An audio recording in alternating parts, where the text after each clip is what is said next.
Bannayuganda mwenna mutegeezebwa nti akakiiko k'ebyokulonda kateekateeka okuzza obujja enkalala zaffe ez'ebyokulonda wamu n'okuwandiisa abakadde n'abo abateesobola.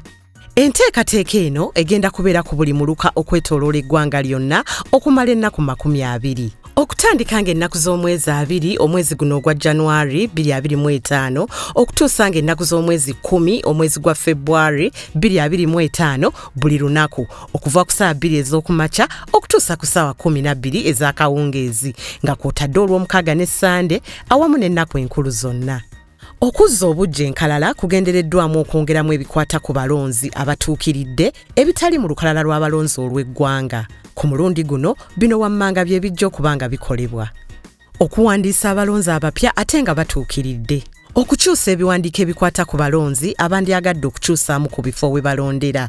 Okutereeza ebikwata ku balonzi ebyawandiikibwa mu bukyamu n'ebyo bannayuganda naddala bannabyabufuzi sabbiiti eno baagitandikidde mu kusagambizaawo olw'omusango ogwasaliddwa kkooti ensukulumu ku bannayuganda abadde batwalibwa mu kkooti yamaggye bwe yavuddeyo n'etegeeza nti kino kibadde kikolebwa mu bukyamu.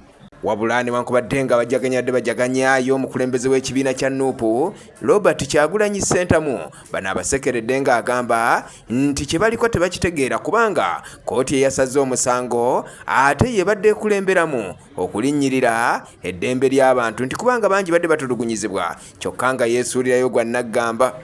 Onyidolo has been watching, presiding over a judiciary that tries civilians in court. Machete and other comrades have spent in jail more than 4 years. So, tekitukolera makulu n'omulundi n'ogumu. Of course, tuli basanyufu out of shame mu buswavu basazeewo kye babadde balina okusalawo. Kuba tewabadde option endala. It is illegal, it is shameful. Kya buswavu nti baatutte that long. Well, eventually, basaze amazima. But it took so long. Kinajjukirwa nti Kyagulanyi azaakolokota Ssaabalamuzi Owinyiddolo era ng'emirundi mingi amwambalidde ng'agamba nti emirimu gye agikola mu ngeri yakanaggweramu eyo. Kyagulanyi okwogera bino abadde asisinkanye bannakibiina ku kitebe e Makerere okuli n'abo abagenda okukwatira ekibiina okuli n'abo abasabye okukwatira ekibiina kaadi mu kalulu akagenda okubeera e Kawempe kw'ossa n'abalala bonna abateekateeka okwesimbawo ku bifo eby'enjawulo mu kulonda okwa 2026.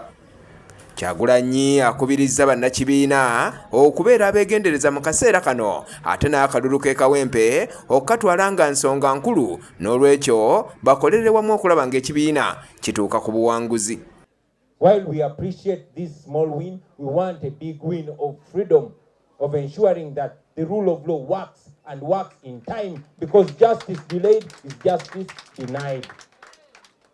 We continue to demand for the immediate release of all political prisoners. Our comrades Machete, Sheriff Kalanzi, Angulibo, and many others, they've been in prison for so long. We demand their immediate release. We demand the immediate release of Dr. Kiza Besige and all political prisoners. Right now, as we speak, Museveni and the military are in contempt of court. They are undermining justice. And in fact, Museveni should be arrested for that.